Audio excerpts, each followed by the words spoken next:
Olá, povo de Deus, primeiro domingo da quaresma, 18 de fevereiro de 2024. Nossa reflexão de hoje é a partir de Gênesis 9, de 8 a 15, primeira carta de Pedro 3, 18 a 22 e Marcos 1, de 12 a 15. Disse Deus a Noé e seus filhos: Eis que vou estabelecer minha aliança convosco e com vossa descendência, com todos os seres vivos que estão convosco, aves, animais domésticos, selvagens, enfim, com todos os animais da terra que saíram convosco da arca. Estabeleço convosco a minha aliança, nunca mais nenhuma criatura será mais exterminada pelas águas do dilúvio, e não haverá mais dilúvio para devastar a terra. E Deus disse: Este é o sinal da aliança que coloco entre mim e vós, e todos os seres vivos que estão convosco, por todas as gerações futuras. Ponho o meu arco nas nuvens como sinal de aliança entre mim e a terra. Quando eu reunir as nuvens sobre a terra, aparecerá meu arco nas nuvens. Então eu me lembrarei de minha aliança convosco e com todas as espécies de seres vivos. E não tornará mais a haver dilúvio que faça perecer nas suas águas toda criatura. A leitura fundamentalista fez um estrago enorme com os 11 primeiros capítulos da Bíblia, ao interpretar como histórico o que é mitologia. Os norte-americanos sensacionalistas chegaram até dizer que tinham encontrado um tijolinho da Torre de Babel ou um pedaço de madeira da Arca de Noé. Desse jeito, a palavra de Deus não produz o efeito real que pretendeu o autor sagrado.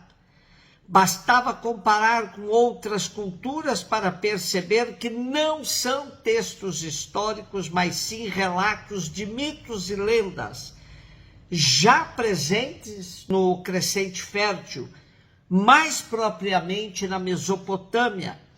A narrativa do dilúvio pode ser comparada com a epopeia de Gilgamesh, escrito cuneiforme muito antigo. Grandes enchentes de rios são comprovadas pelos estudos arqueológicos e seguramente os autores de Gênesis serviram destes fenômenos, bem como dos relatos míticos e lendários já existentes.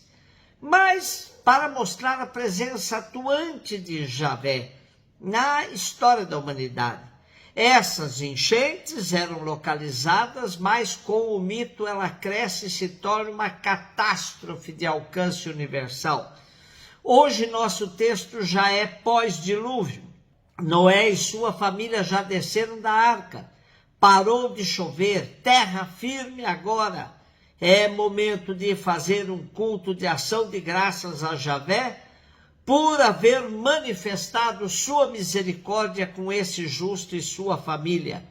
Da parte de Javé vem a promessa que não mais castigará a humanidade de maneira tão radical. Trata-se de um tema magnífico, esse texto extremamente ecológico, pois Javé inclui na aliança a defesa da casa comum. Vejamos, disse Deus a Noé e a seus filhos: Eis que vou estabelecer minha aliança convosco e com vossa descendência, com todos os seres vivos que estão convosco, aves, animais domésticos e selvagens, enfim, com todos os animais da terra que saíram convosco da arca. Estabeleço convosco a minha aliança. Nenhuma criatura será mais exterminada pelas águas do dilúvio, e não haverá mais dilúvio para devastar a terra. E Javé deixa como sinal desta aliança um arco nas nuvens que nos lembra o arco-íris com as 7 cores básicas, das quais derivam todas as cores do universo. Trata-se de uma aliança universal de amor a todas as criaturas, aliança eterna e permanente. Primeira carta de Pedro, capítulo 3, versículo 18 a 22. Cristo morreu uma vez por todas por causa dos pecados. O justo pelos injustos, a fim de nos conduzir a Deus. Sofreu a morte na sua existência humana, mas recebeu nova vida pelo Espírito. No Espírito ele foi também pregar aos espíritos na prisão, a saber, aos que foram desobedientes antigamente, quando Deus usava de longanimidade nos dias em que Noé construía a arca. Nesta arca, umas poucas pessoas, 8, foram salvas por meio da água. A arca corresponde ao batismo, que hoje é a vossa salvação, pois o batismo não serve para limpar o corpo da imundície, mas é um pedido a Deus para obter uma boa consciência em virtude da ressurreição de Jesus Cristo. Ele subiu ao céu e está à direita de Deus, submetendo-se a ele anjos, dominações e potestades. A primeira carta de Pedro é uma carta dirigida aos cristãos de 5 províncias romanas da Ásia Menor. A carta cita explicitamente a Bitínia, o Ponto, a Galácia, a Ásia e a Capadócia. Embora leve o nome de Pedro, hoje praticamente nenhum estudioso da Bíblia atribui esta carta ao apóstolo. Pode ser um discípulo seu. No texto de hoje, o autor da primeira carta de Pedro se serve da narrativa do dilúvio para apresentar como metáfora a salvação de todos os batizados.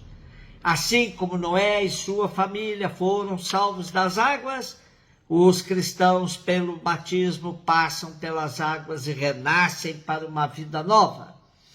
No batismo, afogamos os nossos pecados, mas ressurgimos salvos como Noé e sua família. É um recomeço em novos moldes de existência. A narrativa do dilúvio tenta recuperar o paraíso perdido. Trata-se de uma nova chance que Javé dá a toda a humanidade. Renovação da aliança com Deus. Marcos 1, 12 a 15. O Espírito levou Jesus para o deserto, ele ficou no deserto durante 40 dias e aí foi tentado por Satanás.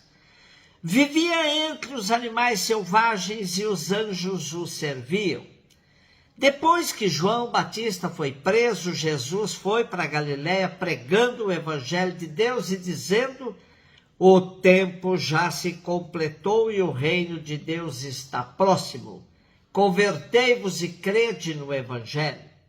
Da mesma forma que o relato do dilúvio não é uma descrição histórica, o quadro criado por Marcos para apresentar os inícios da missão de Jesus é profundamente simbólico.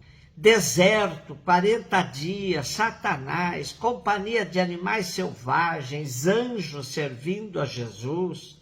Ouçamos o nosso texto de hoje. O Espírito levou Jesus para o deserto, ele ficou no deserto durante 40 dias e foi tentado por Satanás. Vivia entre os animais selvagens e os anjos o serviam.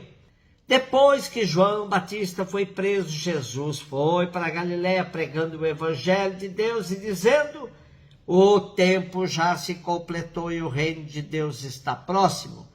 Convertei-vos, crede no evangelho. É evidente a referência à experiência do povo de Deus no deserto. Jesus assume para si tal experiência. Assim como o povo caminhou 40 anos pelo deserto, passando por inúmeras provações até chegar à terra da promessa, Jesus também no deserto, levado pelo Espírito, faz sua experiência de 40 dias, sendo tentado por Satanás, que significa o adversário, preparando-se para a sua missão. Daí o sentido de tempo completo e proximidade do reino de Deus. Se por um lado o deserto era tido como lugar propício para o encontro com Deus, por outro lado é lugar de tentação, de provas. Mas para Jesus será o lugar propício para o discernimento. As tentações não são tanto uma prova a superar, mas muito mais um projeto que deve ser discernido. O que parece certo, teológica e historicamente, é afirmar que Jesus, depois do batismo, buscou o deserto para um tempo de discernimento, em oração, em solidão, diante do Pai que o proclamou seu Filho, sob o impulso do Espírito. De algum modo, teve de refletir e discernir sobre qual seria seu estilo de messianismo, que deveria assumir para sua missão em vida pública. É um tempo de confronto interior, de crise. A crise põe à prova sua atitude frente a Deus. Como viver sua missão e a partir de que lugar? E Jesus assume a sua missão tendo claro que ele veio para todos. Desta forma, assume para si as palavras do profeta Isaías: alarga o espaço de tua tenda, estenda-se o toldo da tua habitação e não o impeças. Alonga as tuas cordas e firma bem as tuas estacas, porque transbordarás para a direita e para a esquerda, tua posteridade possuirá as nações e fará que se povoem cidades assoladas. E com Jesus entendemos que alargar os espaços das nossas tendas significa que perante as várias formas atuais de eliminar ou ignorar os outros, sejamos capazes de reagir com um novo sonho de fraternidade e amizade social que não se limite a palavras. Um beijo no seu coração.